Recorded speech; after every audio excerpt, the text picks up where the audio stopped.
Uwiteka nyagura ku ngoma, Imana y'Isaka, Imana ya Aburahamu, Imana ya Meshaki, Saduraka na Abedenego, Imana ya Ebenezeri, Imana ihoraho, Imana yitwa Ndiho, umuremyi w'isi n'ijuru, umuremyi wa byose dukesha ubuzima, umuremyi n'ukuri w'ibigaragarira amaso, umucyo, urumuri, umwijima, umuremyi w'inzuzi, umuremyi w'ibinyabuzima biri mu mazi, umuremyi n'ukuri data wa byose, Imana yahozeho kandi Imana izahoraho, Imana nziza, Imana y'urukundo, Imana yaturemye mu ishusho yayo, Imana y'ububasha n'ubushobozi, Imana itajya uko ibigenza,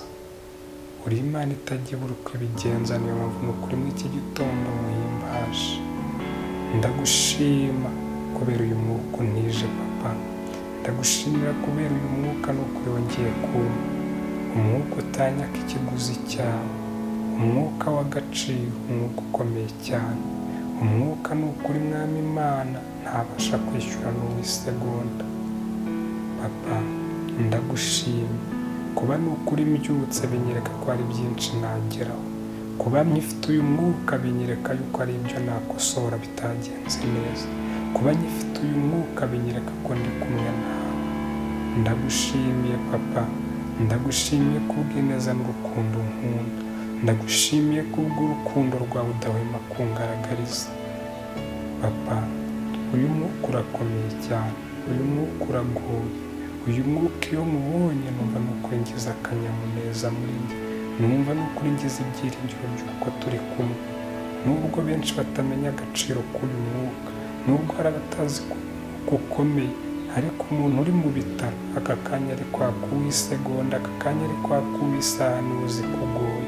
Ndagushimiye papa, ngiye n'ukuri databuja ntacyo mfite nakwishyura, ntacyo mfite nakwishyura uno mwuka, ariko n'ukuri umukozi we w'umuhanga yabivuze neza ngo menye yuko byose ibyo nari niringiye nta kimwe byamarira, ngo uri Imana itishimira ibitambo n'amatungo yokeje, ngo icyo wishimira n'umutima ushenja ko ngo ntuzawusuzugura. Nanjye n'ukuri ndagushimiye papa, niwe nizeye, niwe niringiye muri byose. Habwa icyubahiro n'ukuri data wakira amashimwe mushimiye. Mana nziza rero, nkuragije gahunda zanjye z'uyu munsi, nkwemere n'ukuri ko aho unuma hose n'ukuri databuja nzajyayo.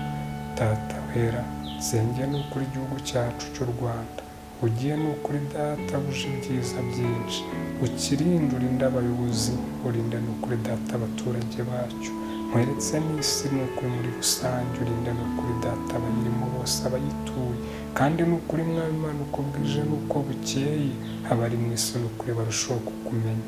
Databuja ndasabira cyane abazi ko bakumenya ariko ntibakore ibyo ukunda, databuja kugira ngo bongeremo imbaraga n'ukuri bakumenya ariko bakore n'ibyo wishimira.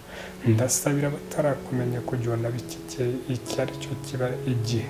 Mwami Imana ndabizi neza yuko nta kikunanira, ndabizi neza yuko dukunda kuko turemye mu ishusho yawe, ngo ukomeze ubane natwe, turinde n'ukuri mwami Imana twoye kujya kure y'ubwiza bwawe. Yehova papa, Imana nziza, Imana ikomeye, Imana yumva, Imana iri mu ruhande rwacu, Imana yera, Imana y'impuhwe n'imbabazi, ndakwereka ibyorezo biri mu iyi si harimo na coronavirus.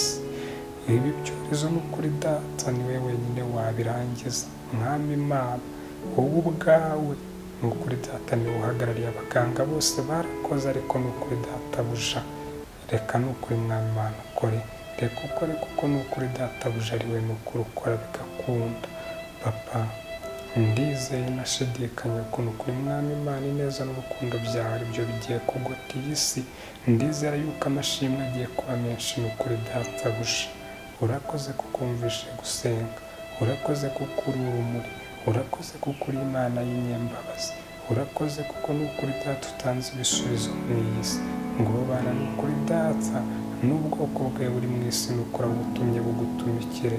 Urakoze kuko uri umwami w'abami, urakoze kuko uri Imana isumba byose, urakoze kuko uri Imana idasubiza amasengesho yacu inyuma. Mu izina rya Yesu Kristo nsabye nizeye, amen.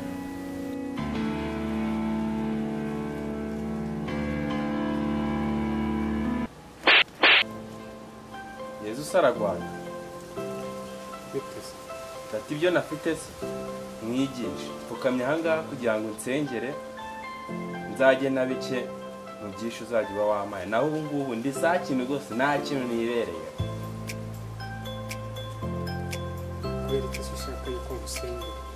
ndagira ngo nsengere mbashe kuronka byinshi nzajyemo na bikeya mu byinshi uzajya uba wamaye. Ariko njye nta bubasha mfite bwo gusengera. Kandi ndabona uri Yesu. Ni igiki kikubwira yuko ndi Yesu? Hasangemo kubinyeka kuri Yesu, nakubonye uri Yesu. Rero kumbona ukabona ndi Yesu, uzabona n'abandi bameze nkanjye kurenza igihumbi. Igihe navukiye nabonye ni wowe Yesu, njye ndakwiboneye n'amaso yanjye aya abiri, ndakwiboneye. Sengera mbashe kugira ngo ibyo byinshi ntajye mwenda na dukeya kandi adafite ikintu nkanjye nabo badutora. Yesu ntabwo ndi Yesu, uri murumuna wa Yesu. Okay, uri murumuna wa Yesu, genda reba ahantu abika amasengesho afate urusengero.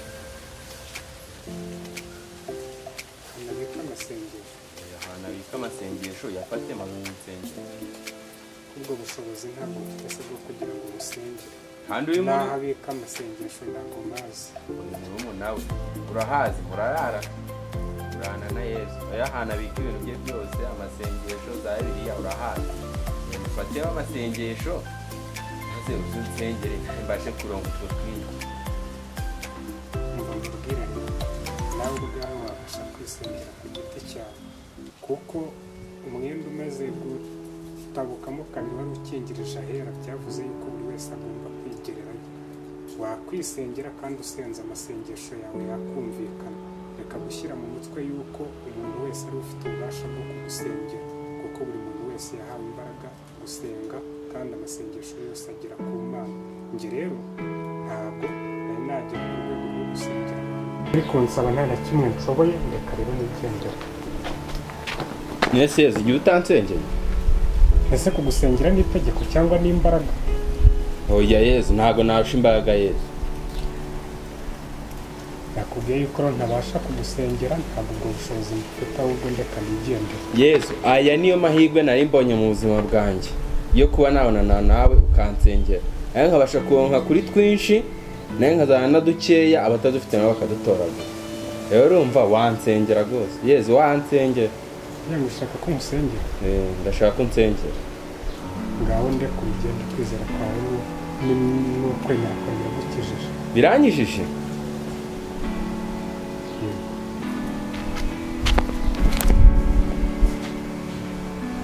Wasana ka kazu mwemo kaba etaje, ka kandi gato k'agakoni. Wasana ryagajyanye ryahindutse imodoka. Reka nifate ka telefone kanjye k'amatushi mpamagaye mu rugo numve ko ibitangaza byahageze. Bose ka telefone kanjye ko gato ndacyagafite. Ubuhamagara bo mu rugo mbabwiye niyo nzanjye yaba etaje gajyaye ryahindutse imodoka.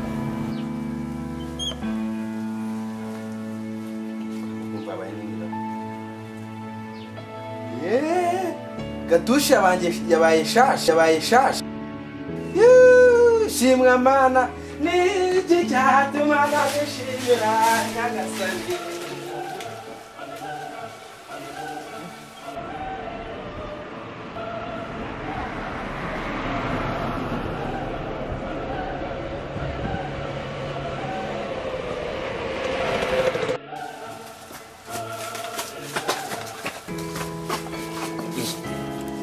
Ibyo ni ibiki kandi?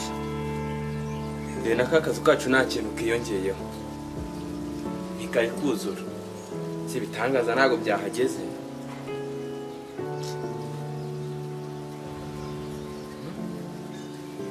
Dore abantu bakoreye Imana batavanga nibo batunze ibya mirenge.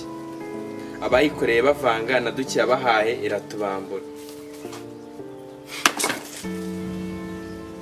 Ubu niya telefone yanjye yareba ishashi irongeye hindutse gatushi. Umbaye nka wa mugabo wahawe itarenage akaritaba. Muri Bibiliya niko njya numva bavuga.